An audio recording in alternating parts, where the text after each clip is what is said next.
মানে আমাদের মতো ইকোনমিগুলো, এটা নাইজেরিয়াতে হয় না, পাকিস্তানে হয় না, শ্রীলঙ্কাতে হয় না, আমাদের দেশে হবে না। ওটার থেকে সরে আসতে হবে ন্যাশ গভর্নমেন্টকে, যে আমি সুদের হার কমিয়ে রাখতে হবে, রেপো রেট কমাতে হবে, এক্সপানশনারি ফেজে যেতে হবে মানিটারি পলিসির দিক দিয়ে। ইকোনমি প্রায় 1 নম্বর হয়ে গেছে ইকোনমি, সেখানে ভারতীয় উপমহাদেশ কিংবা দক্ষিণ এশিয়া কেন পেছনে পড়ে আছে? শুধু পড়ে আছে জাতপাত এবং এই আমাদের না বোঝার কারণে। আমরা মানুষকে নিচে রেখে, দরিদ্র রেখে, ধর্মকে ব্যবহার করে রাজনীতি করছি। বিশ্ববিদ্যালয়ের অর্থনীতি বিভাগের প্রাক্তন অধ্যাপক ডক্টর আবু আহমেদ এবং আমার ডানে রয়েছেন পারভিতা প্রেসিডেন্ট। এর আগে তিনি এফবিসিসিআইয়ের পরিচালক ছিলেন, জাপান বাংলাদেশ চেম্বারের প্রেসিডেন্ট এবং সার্ক চেম্বারের সদস্য ছিলেন, এবং সেই সঙ্গে জাপানের সম্রাট কর্তৃক সম্মানিত ব্যক্তিত্ব আব্দুল হক। স্বাগত আপনাদের দুজনকে তৃতীয় মাত্রায়। প্রফেসর আবু আহমেদ, আপনি জানেন যে সম্প্রতি ওয়ার্ল্ড ইকোনমিক ফোরাম তাদের বৈশ্বিক ঝুঁকি সংক্রান্ত একটি রিপোর্ট প্রকাশ করেছে এবং সেখানে তারা বাংলাদেশকে বলছে যে নির্বাচনের পরে বাংলাদেশের প্রধান ঝুঁকি হয়ে দাঁড়াবে অর্থনৈতিক ঝুঁকি এবং নিরাপত্তা ঝুঁকি। এই দুটোকে তারা বড় ঝুঁকি হিসেবে দেখছে। নির্বাচনের পথে বাংলাদেশ, আপনি নির্বাচন পূর্বে কি ঝুঁকি দেখেন, নির্বাচনের পরের ঝুঁকিটা না হয় আমরা একটু পরেই আলোচনা করি। Good one, it's good question I would say. এবং ওয়ার্ল্ড ইকোনমিক ফোরাম যেটা বলেছে, আই এগ্রি উইথ দেম। বাংলাদেশের যেটা আমি গত 1.5 ইয়ার যেটা দেখলাম, সেটা হচ্ছে কিছু কিছু ক্ষেত্রে ইকোনমি অবশ্যই ভালো করতেছে, কিন্তু সেটা সমস্যা হচ্ছে সেটা অতটা ভিজিবল হচ্ছে না আপাতত। যেমন আমাদের ফরেন এক্সচেঞ্জ রিজার্ভ বাড়ছে, যেটা তলানিতে যাওয়ার উপক্রম হয়েছিল 24-এর 5th of August। সেটা আবার অনেকে বলে যেহেতু বিনিয়োগ নেই সেই কারণে তো reserve. Second, I will come to this to reply this. Second, exchange rate more or less stable আছে। তার হচ্ছে এক্সপোর্ট বাড়তেছিল, একটু কমছে এখন, মানে ডিক্লাইনিং, যেটা সমস্যা যেটা নিয়ে, এবং যেটা নিয়ে আমি বারবার বলেছি, এখনও বলতেছি, আমাদের ওই ইনভেস্টমেন্ট হচ্ছে না, যার কারণে ওই as you told, as you give the opinion, ওই যে ইম্পোর্ট কম হওয়ার কারণে ক্যাপিটাল মেশিনারিজ, এখানে যদি বিনিয়োগ হতো, ইকোনমি দিয়ে এক্সপানশন ফেজে থাকতো বা যেত, তাহলে বেশি ইম্পোর্ট হতো, তখন হয়তো ফরেন এক্সচেঞ্জ রিজার্ভ হয়তো অতটা নাও হতে পারতো।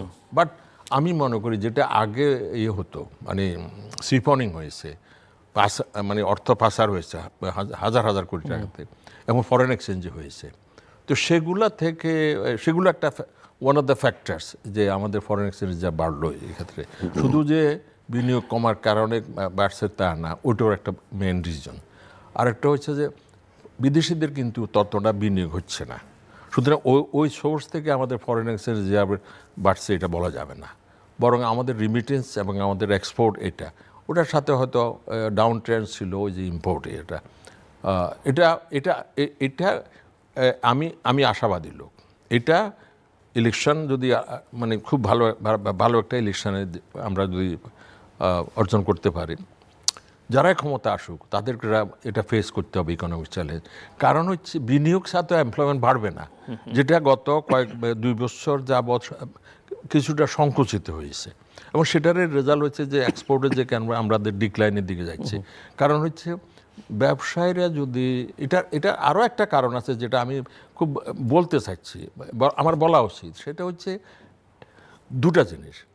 এক তো হচ্ছে পলিটিক্যাল একটা আছে, আনসার্টেনিটিতে পড়েছে, ইলেকশন কখন হয়, কীভাবে হয়, এগুলো নিয়ে। সেকেন্ড থিং হচ্ছে যে আমাদের সুদের হার অনেক বেশি।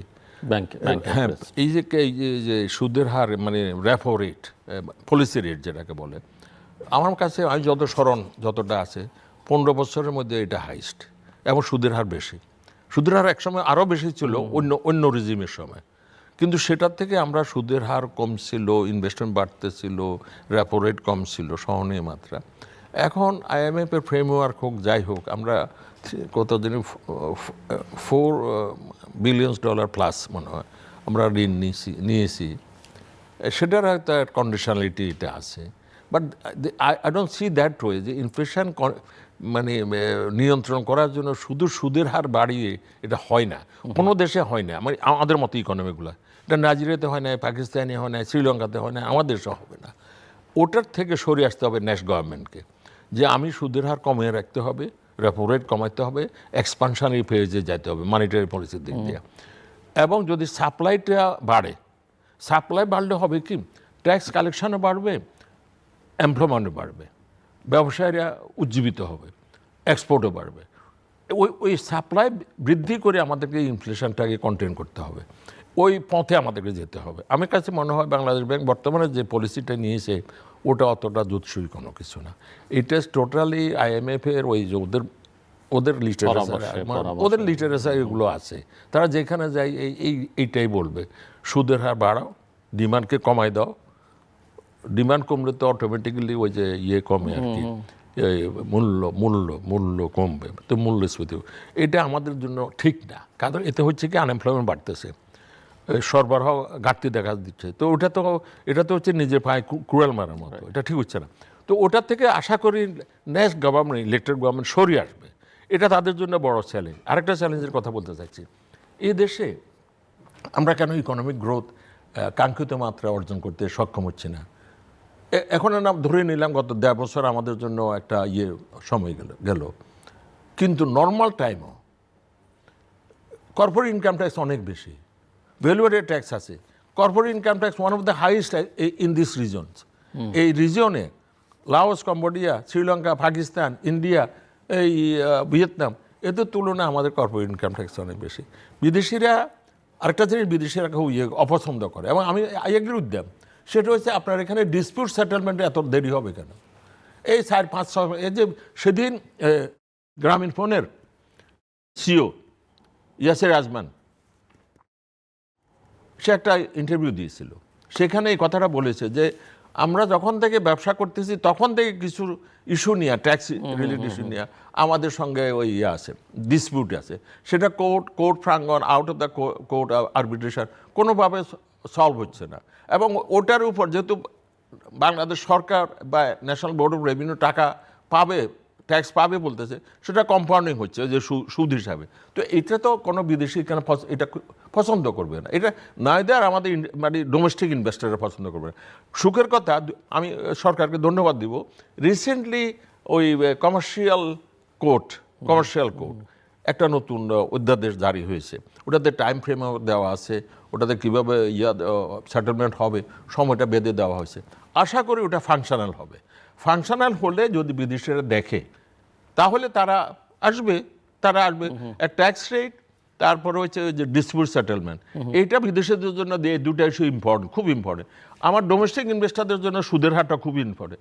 এই যে সুদের হার বৃদ্ধি থাকার কারণে এই শেয়ার বাজার ক্ষতিগ্রস্ত হয়েছে, কারণ বন্ড রেট হচ্ছে 12.5 ইল্ড রেট, এটা one of the highest in the আমার স্মরণ মতো।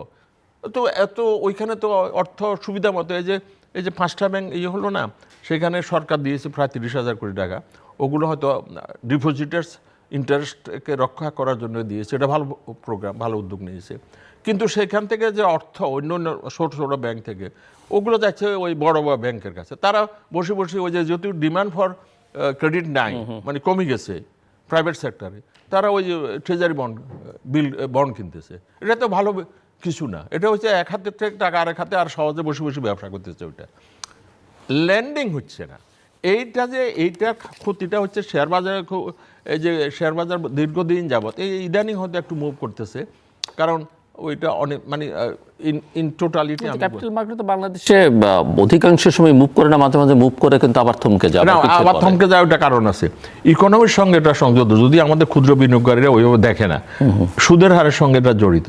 আমার ইকোনমি যদি 5.5% গ্রো করে, তো ওই এই কোম্পানিগুলো তো ইকোনমি থেকে তাদের আর্নিং ড্র করতেছে। এখন সেটা যদি 3 বা 4% হিসাবে, it makes a lot of difference.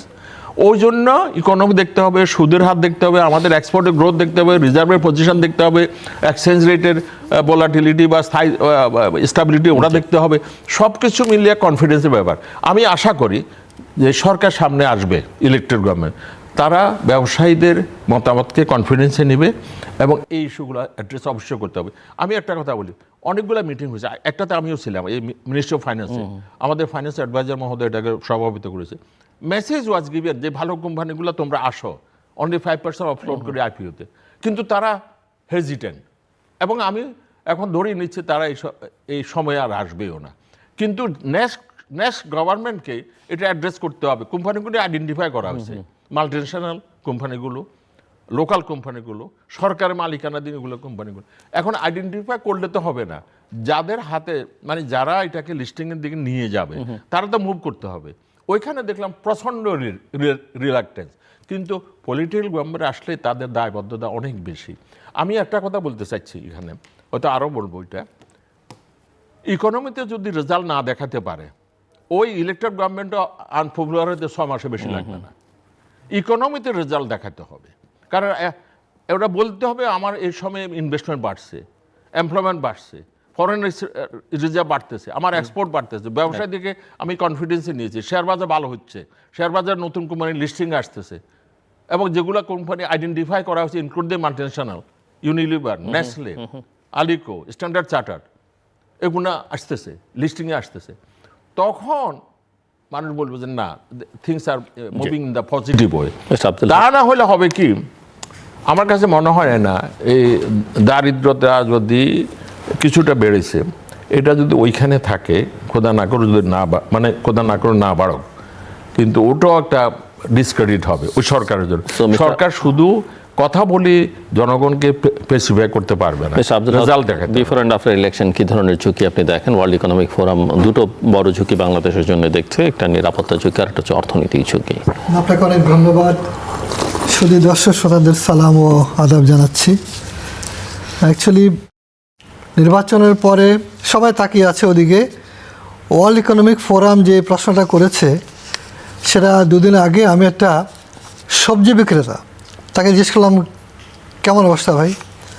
বলে স্যার কোনো সরকার নাই, সরকার আসলে ঠিক হবে। তার মানে সরকার নাই মনে করছে ওরা, এবং সরকার আসলে পর সব ঠিক হয়ে যাবে এরকম একটা প্রত্যাশা ব্যক্ত করছে।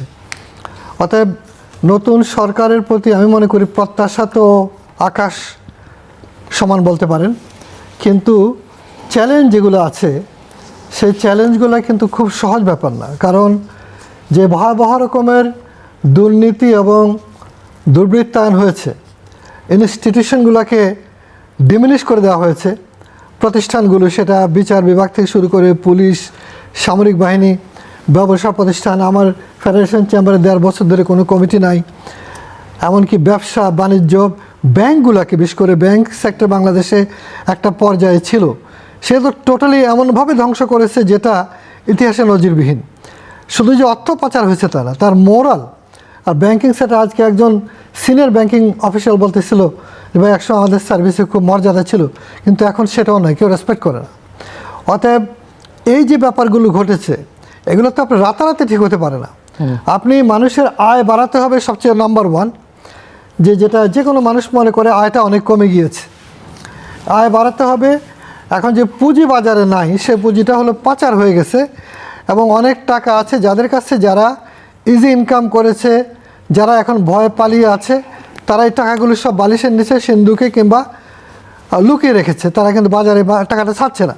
ফলে এফ্লুয়েন্ট সমাজ কিংবা সচ্ছল যারা, কিংবা যারা কিনতে পারতো, গাড়ি কিনতে পারতো, তারা নাই। অর্থাৎ আমাদের ব্যবসা করতে হবে। সেই জন্য সরকারের প্রথম চ্যালেঞ্জ হবে অবস্থাটাকে স্বাভাবিক করা। এবং যদি আমেরিকাতে আপনি টাকা দিয়ে সিটিজেনশিপ পেতে পারেন, মিস্টার ট্রাম্প বলতেছে তুমি $6 মিলিয়ন না $10 মিলিয়ন নিয়ে আসো, আমি তোমাকে নাগরিকত্ব দেবো, সবচেয়ে সুন্দরী রমণীটা তুমি নিতে পারো, আর কি চাও সব দিয়ে দেবো। তো তা যদি ওখানে হয়, তাহলে বাংলাদেশে আপনি পুঁজি আনার জন্য আপনি ইনসেন্টিভ দেন, যারা নিয়ে আসবে তাকে আপনি ইনসেন্টিভ দেন। সে যদি অপরাধী হয় তাকে পানিশমেন্ট দেন, অপরাধী না হলে বলে যে তুমি নিয়ে আসো বাবা, তোমাকে আমি কোনো কিছুই করবো না, তুমি ইনভেস্ট করো। এক পাশে শর্তে ইনভেস্ট করতে হবে, ব্যাংকেও ফেলে রাখবে না, তুমি ইনভেস্ট করবা, তার জন্য সুবিধা দিতে হবে। এখন সরকারকে, নতুন একটা সরকারের প্রতি এত বেশি প্রত্যাশা, আমি একজন ব্যবসায়ী হিসেবে আমি সত্যি ওয়ারিড। এবং তার মধ্যে যে অনেক বড় চ্যালেঞ্জগুলো আছে, সেই চ্যালেঞ্জগুলোর মধ্যে হচ্ছে যে ভয়াবহ রকমের দুর্নীতির যে কালচারটা, সেটা কিন্তু বন্ধ করা যায়নি। কারণ যে সরকার ছিল তারা এসব ব্যাপারে বড় কিছু করেন নাই।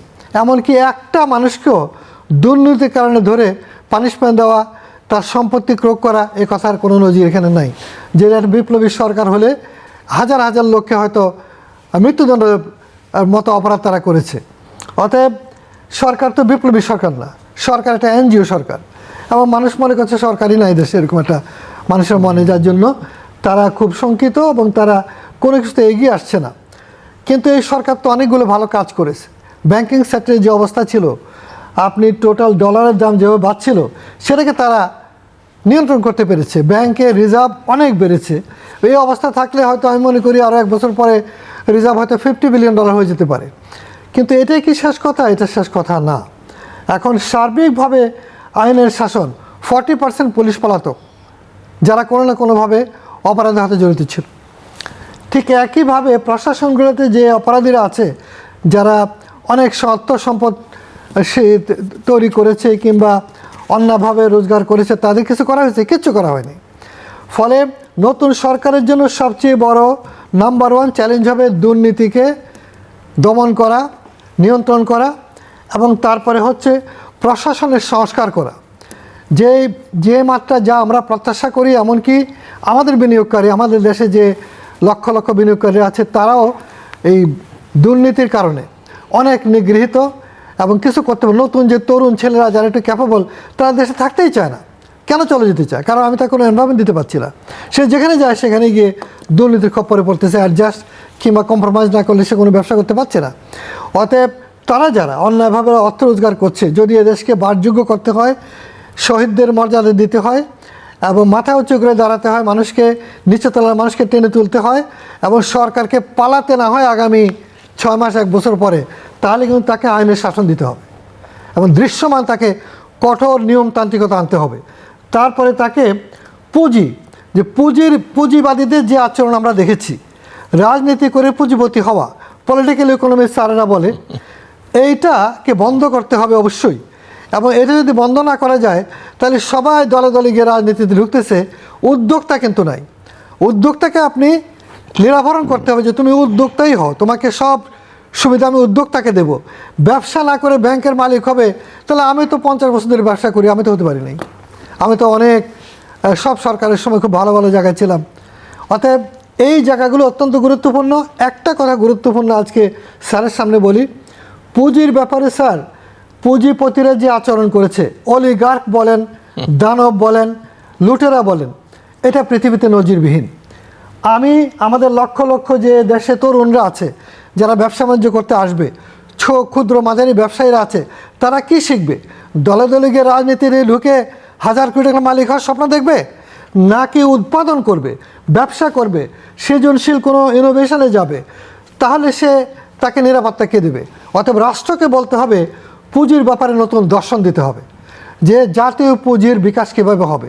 তাহলে সবাই দলে দলে গিয়ে আমরা রাজনীতিতে ঢুকি, রাজনৈতিক দলের টিকিট কেটে মাস্তানি চাঁদাবাজি করি এবং সুবিধাদি নেই, রাষ্ট্রীয় আনুকূল্য নেই, স্টেট কনসেশনগুলো নেই, ব্যাংকের মালিক হয়, এটা একটা আছে। আর যে বলে এটা বন্ধ করা হবে এবং পুঁজি মানি এরকম হবে, রাষ্ট্র পুঁজি ওকেই সমর্থন করবে যারা উৎপাদন করে, যারা ব্যবসা করে, এবং সেখানে সরকারি চাকরি হবে মর্যাদার। সেখানে বসে কী করে আপনি কোটি কোটি টাকার মালিক হতে পারেন, শত কোটি টাকার মালিক, 1000 কোটি টাকার মালিক, তাকে তো মৃত্যুদণ্ড দেন নেই, একটাও দণ্ডিত হয়নি। তাহলে তো আপনি আকৃষ্ট করছেন। ওইটাই সবচেয়ে লোভনীয় জায়গা। ওখানে গেলে পর সুন্দরী রমণী থেকে আরম্ভ করে ওর সবচেয়ে বড় বাড়িঘর, বিদেশে টাকা পয়সা, একাধিক স্ত্রী কি মান অফিসিয়াল স্ত্রী, সব কিছু হতে পারছেন আপনি। কোথায় কাউ তো পানিশমেন্ট হয়নি, একটিও হয়নি। তাহলে আপনি কি বলবেন? আমি নতুন সরকারের কাছে মনে করব এটা ফান ফেয়ার না, রোমান্টিক ব্যাপার না। এটা কিন্তু হাজারো শহীদদের বদলে আপনি আসতে পারছেন। আপনি বেগম জিয়ার মতো এত বড় নেত্রীকে বাইর করতে পারেন নাই? হাজারো তরুণরা প্রাণ দিয়ে বের করেছে।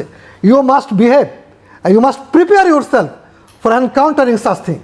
অর্থাৎ আমি মনে করি সারা দেশের যে ব্যবসায়ী, সাধারণ মানুষ, লক্ষ কোটি মানুষরা তাকিয়ে আছে এটা পরিবর্তনের জন্য, সেই পরিবর্তন আপনাকে দিতে হবে এবং সেই পরিবর্তনের ভাষা আপনাকে বুঝতে হবে।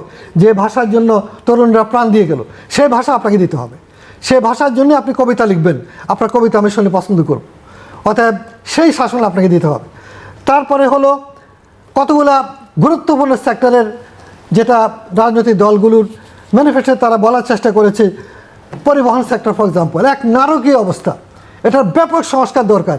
এখানে যে সরকারের মিনিস্ট্রি আছে, আমি বলবো অলমোস্ট অকার্যকর। বিআরটি আছে, অলমোস্ট অকার্যকর। তারপরে একটা ঢাকা ট্রান্সপোর্ট কোঅর্ডিনেশন অথরিটি করেছে, এরকম অথরিটি আছে অনেকগুলো, সেখানে সবগুলোকে নিয়ে চাকরি দিচ্ছেন, বসে বসে প্রকল্প তৈরি করেছে। প্রকল্প প্রেমে সবাই মশগুল বাংলাদেশ। প্রকল্প মানে আমার সন্তানরা বিদেশে থাকবে, আমার স্ত্রী বিদেশে থাকবে, আমি এখান থেকে লুটপাট করে পাঠাবো, এই অবস্থা কিন্তু কোনো মতে এটা সাধারণ লোকেরা বুঝে না, কিন্তু এই ভাষা আপনাকে দিতে হবে। আপনি অর্থনীতিবিদ, আপনি তাদের উপদেষ্টা, আপনি মন্ত্রী, আপনি যারা মন্ত্রী মিনিস্টার হবে তাদেরকে সবাইকে কিন্তু এটা দিতে হবে। জি। 2-3টা কথা বলে শেষ করব আমি। কতগুলো জায়গায় আবাসন কেন বলছি আজকে গুরুত্বপূর্ণ সময়, আগে সামনে ইলেকশন। আবাসনে পাকিস্তান আমল থেকে দেখছি আপনি লোকদেরকে প্লট বানিয়ে দিচ্ছে, আমাকেও প্লট দিয়েছে ফর এক্সাম্পল, আমি সেই প্লট বিক্রি করে ফেলেছি, নিয়েছি হলো 40 লাখ টাকা দিয়ে, বিক্রি করছি 4 কোটি টাকা। এমনও প্লট আছে যে নিচ্ছে 10 লাখ টাকা দিয়ে, বিক্রি করছে 100 কোটি টাকা। এই বাণিজ্য বন্ধ করতে হবে। জাপানে কিন্তু এই বাণিজ্য নাই। জাপানে 1 রুম 2 রুম 3 রুমের বাসা বানিয়ে দেওয়া হয়, আপনি চাকরি করেন, আপনি থাকার জন্য, বিক্রি করা হবে না। সেরকম একটা হাউজিং লাগবে। আমার লক্ষ লক্ষ এই যে কর্মী আছে, কর্মীদের কথা, উৎপাদনকারী, শ্রমিক, কৃষক, তরুণ, বেকার, তাদের কথা আসতে হবে, তা নাহলে কিন্তু কান্ট্রি কখনো স্টেবল হবে না। এবং একটা কথা, শিক্ষা ও আপনার জন্মশাসন, অলরেডি পলিটিক্যাল পার্টিগুলো বলেছে এই ধরনের বর্তমান যে শিক্ষা আছে এটা দিয়ে আপনি কোথাও পৌঁছতে পারবেন না। আপনি মসজিদের ইমাম, মন্দিরের পুরোহিতদেরকে ভাতা দেবেন, খুব ভালো ভোটের জন্য, কিন্তু আর্টিফিশিয়াল ইন্টেলিজেন্স জগৎ চলে গেছে জগৎ, তার জন্য কি করেছেন? আপনি খালি জন্ম দিচ্ছেন, মিডল ইস্টে পাঠায় আপনাকে টাকা পাঠাবে, যখন কালকে বন্ধ হয়ে যাবে, কোনো কারণে বন্ধ হবে, তখন কী করবেন? অতএব এই রাষ্ট্র বড় চ্যালেঞ্জের মুখে আছে। পাশে আমাদের বিশাল ভারত, তাদের সাথে টেক্কা দিয়ে বর্তমান সরকার একটা অবস্থান তৈরি করছে, আমি এই সরকারকে ওই জন্য ধন্যবাদ দেই। কিন্তু আগামী সরকারের জন্য সবচেয়ে বড় চ্যালেঞ্জ হচ্ছে টোটাল সুশাসন দেওয়া, নতুন গভর্নেন্স দেওয়া, এবং পুঁজির নতুন দর্শন দেওয়া, এবং ব্যাপক পরিবর্তনের অঙ্গীকার করা। জি, প্রফেসর আবু অনেকগুলো প্রসঙ্গ উত্থাপন। এগুলো ওই যে ফ্যাসিস্ট সরকার যখন 15 বছর ছিল, যে সরকার মানে পালিয়ে গেছে, এটা যদি ইলেক্টেড হতো, প্রপারলি ইলেক্টেড হতো, পালাইতে হতো না। ওই ইলেক্টেড হয় না বলে পালাইতে হয়েছে, সোজা কথা। এবং ছাত্র জনতার হক সাহেব যেটা বললো যে তাদের একটা আশা আকাঙ্ক্ষা আছে, সেটা হচ্ছে সমতা, মানে বৈষম্যহীন, মেরিট বেসড, আরেকটা হচ্ছে যে ওই যে অনেস্টি, মানে করাপশন থেকে মুক্ত একটা সমাজ দরকার। এইটা এই যে রাজনীতিতে যে বাণিজ্যকরণ, রাজনীতিকে বাণিজ্যকরণ, এটার মূল কারণ হচ্ছে রাজনীতি করলে নিজের সুবিধা হচ্ছে অনেক বেশি। কত কোটি টাকা বোধহয় এমনি দিয়ে দেওয়া হয় এক এক এমপিকে, মানে ওটা ওই খুব অ্যাকাউন্টেবল করা হয় না, অডিটও করা হয় না, আই ডোন্ট নো। তারপর আরও কত কত সুবিধা, এগুলো মনে হয়, আমার কাছে মনে হয় এগুলো রিডিউস করা উচিত। এটা ছিল না, এটা মানে দিয়ে দেওয়া হয়েছে। আরেকটা কথা বললি, ডিক্টেটোরিয়াল সিস্টেমে হয় কি, উনি যেটা চায় সেই অনুযায়ী মানুষ ওইদিকে ছুটে, কারণ ওইখানে তেল না দিলে ব্যবসা হচ্ছে না, ওইখানে তেল না দিলে এই কন্ট্রাক্ট পাওয়া যাচ্ছে না, প্রজেক্ট হচ্ছে না। সুতরাং ওই যে এক জায়গাতেই তেল দিয়েছে, যেহেতু she was not elected properly. সামনে যেটা হবে আমি আশা করি ইলেকশন সিস্টেমটা যেন বজায় থাকে, ইলেকশন যে ক্ষমতা আসে ভালো ইলেকশন সিস্টেম। এবং ওই যে আমার জানা মতো ওই যে ইয়েটা, ওই যে কেয়ারটেকার সরকারটা বোধ ইয়া করা হয়েছে, পুনঃস্থাপন করা হয়েছে। তো সে আমাদের এখানে যে কয়েকটা গুড ইলেকশন হয়েছে, সেগুলো সবই কেয়ারটেকার সরকারের অধীনে হয়েছে। এর বাইরে চিন্তা করা উচিত না। আরেকটা সরকার যেটা করেছে বোধ আমি যেটা দেখলাম, সেটা হচ্ছে জুডিশিয়ারিকে অনেকটা আলাদা করা হয়েছে। এটা একটা ফান্ডামেন্টাল দাবি ছিল। আমরা যদি ছাত্র জনতার আশা আকাঙ্ক্ষার প্রতি অনুযায়ী যদি নেক্সট সরকার না চলতে পারে, ওই সরকারেরও আমি খুব ভালো কিছু সামনে দেখি না, সত্য কথা বলতে গিয়ে। কারণ ছাত্র জনতা যে রক্ত দিয়েছে, 15 বছর তো আমরা সেই স্বৈরাচারকে সরাতে পারি নাই। 5th অগাস্ট কীভাবে সম্ভব হলো? আপামর জনগণ তাদের ডাকে রাস্তায় নেমে এসেছে, যেখানে অন্যায় হচ্ছে, করাপশান হচ্ছে, অর্থ পাচার হচ্ছে। একটা নেবারিং কান্ট্রি, তাদেরকে অনেক বেশি এক্সট্রা সুবিধা দেওয়া হচ্ছে, ইন রিটার্ন আমরা কিছু পাচ্ছিলাম না, এবং কিছু চুক্তি করা হচ্ছে যেগুলো ডিসক্লোজ করা হচ্ছিল না। আজকে সেই নেবারিং কান্ট্রি বলে যে তোমাদের দেশে ইনক্লুসিভ ইলেকশন হইতে হবে। তো ঠিক আছে, ইনক্লুসিভ ইলেকশন তো আমরাও চাই, কিন্তু তোমরা 15 বছর যাবো তো এটা চেয়েছিলা কি না? ওইটাই তো প্রশ্ন, যে হিউম্যান রাইটসের ব্যাপার আছে। আজকে ঠিক আছে, আমরা তো কেউ বাংলাদেশে আমি দেখি যে সাম্প্রদায়িক ইস্যুটা যে বলা হয়, এদেশে মানুষ অনেক কম সাম্প্রদায়িক, মানে সাম্প্রদায়িক এদের ইয়াতে নাই। হ্যাঁ, ঘটনা কিছু ঘটতে পারে, সেটা ওই মুসলমানেরও হয়েছে, পলিটিক্যাল কারণে হয়েছে অনেক ক্ষেত্রে, সেটা তুলে ধরা হচ্ছে না, শুধু ধরা হচ্ছে ওই একতরফা। যাই হোক, আমরা চাই যে সবাই মিলে, সবাই বাংলাদেশি মানুষ, এই দেশে গণতন্ত্র থাকুক, মানুষ যাকে পছন্দ করে তাকে গ্রহণ করুক, এই সুবিধাটা যেন থাকে। আর একটা হচ্ছে যে ওই যে ইকোনমি, যেটা আমি আগেও বললাম, ওই যে হক সাহেব বলতেছে অর্থ পাচার হয়েছে বাইরে থেকে, বা আমার এখানে শান্তি শৃঙ্খলা হলে বাইরে থেকে অর্থ আসবে, আমাদের লোকেরা আনবে, বিদেশিরাও আনবে, কারণ বাংলাদেশে অনেক বেশি পটেনশিয়ালিটি আছে। আর আরেকটা জিনিস আমি কেউ পছন্দ নাও করতে পারে, এই সরকারের সময় কয়েকটা চুক্তি হয়েছে, ওই যে কি জানি পোর্ট এবং লজিস্টিক সাপোর্টের, আমার কাছে আমি খারাপ কিছু দেখি না, ইটস এ গুড ডিয়া। ইভেন কি ওই যে কন্টেনার টার্মিনাল, সেটাও ওই যে দুবাই ভিত্তিক ওদেরকে দেওয়ার কথা, ওটা এতে তৃতীয় থার্ড টার্মিনাল পড়ে আছে, তো ওটা কেন আমরা করতে পারতে, ওটাও বিদেশিদেরকে ইনভলভ করা, আমি এইটা পক্ষে। কারণ হচ্ছে আমাদের ইফিসিয়েন্সি, আমাদের টেকনোলজি, এগুলো করে, আমাদের সাদাবাজি। তো ওই ইয়েটার চিটাগাং পোর্ট যে টার্মিনাল, যেটা ওই দুবাই ভিত্তিক কি জানি ওই পোর্ট অথরিটি, বিভিন্ন দেশে ওটা তারা অপারেট করে, তো সেটা দিতে গিয়েও মামলা হয়েছে বোধ, আবার কিছু লোক রাস্তা নেমে এসেছে। এই রাস্তায় নেওয়ার সংস্কৃতি থেকে এই দেশকে মুক্ত করতে হবে। যখন তখন রাস্তা বন্ধ করা, যখন যে কোনো দাবিতে ঘেরাও করে ফেলা, এগুলো কোনো গণতান্ত্রিক দেশে এগুলো এখন নাই। আমরা যদি এগুলোর থেকে, আমি আশা করি পলিটিক্যাল গভর্নমেন্ট আসলে হবে কি, তাদেরও একটা বাহিনী থাকবে, আশা করি তাদের সাদাবাজ বাহিনী থাকবে না, কিন্তু এই সমস্ত জিনিস বোঝানোর জন্য, ফেস করার জন্য একটা মানে তাদের ওয়ার্কার্স থাকবে, এই দেশেরই জনগণ, তারা এটা মানে হ্যান্ডেল করতে পারবে।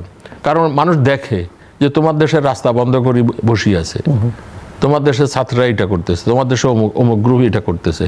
ওই যে হক সাহেব বলতেছে যে ডিমান্ড কমে গেছে গাড়ির জন্য, ওটা ডিমান্ড কোত্থেকে দেখ, মানুষের হাতে তো টাকা থাকতে হবে, টাকা যেতে হবে, টাকা গেলে তো ডিমান্ডটা হবে। তো সেটা আমি আশাবাদী, কিন্তু নেক্সট গভর্নমেন্ট ইনশাল্লাহ আশা করতেছি political governance and economic governance, হ্যাঁ অবশ্যই।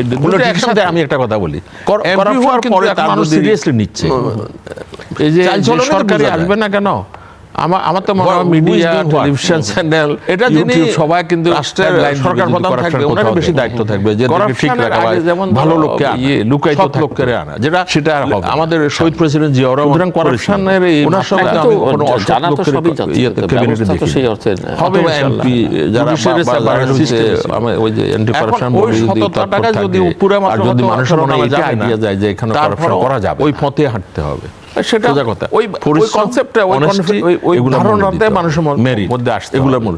এর বাইরে পলিটিশিয়ানরা বলতে সবার আগে পলিটিশিয়ানদের আমি একটা কথা বলি, এমপি হওয়ার পরে তার যদি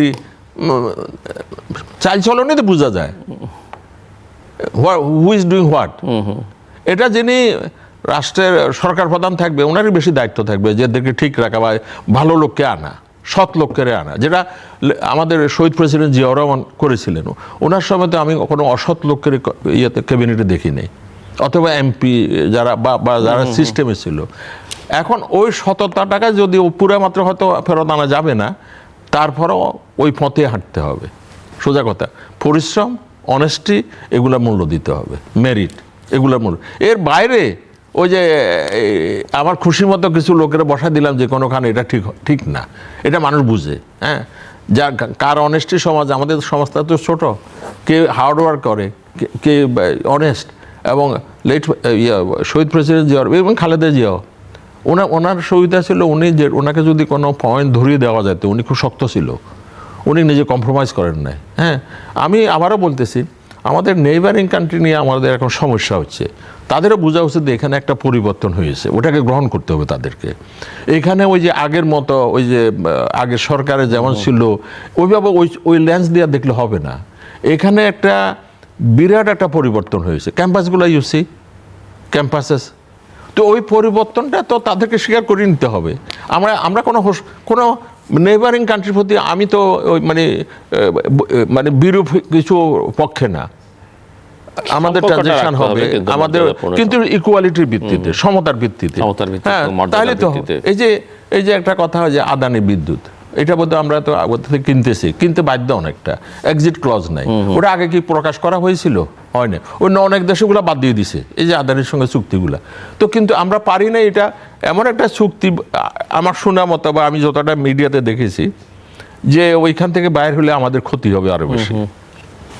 এমনকি তিস্তা প্রকল্প তো কেন ওরা কতদিন আগে চাইনিজেরা একটা প্রস্তাব দিয়ে রেখেছে, কিছু বলে টলে না, হঠাৎ করে ইন্ডিয়া শেষে দিয়ে আসি তারা বললো তারা ইনভলভ, এর ফলে দেখা গেল সরকার দোদুল্য মনে হয়। এটা তো হয় না রে ভাই। আমরা সমতার ভিত্তিতে আমাদের নেইবারিং বিগ কান্ট্রি অফকোর্স যারা অনেক শক্তিশালী ইকোনমিক্যালি অ্যান্ড আদারওয়াইজ আমরা সম্মান করি, কিন্তু আমাদেরকে ওই তুচ্ছ তাচ্ছিল্য করা অথবা আমাদের যেটা আমাদের উপকার আসবে সেটাকে প্রতিবন্ধক করা এদেশে মানুষ সহ্য করবে না। জি মিস আব্দুল হক।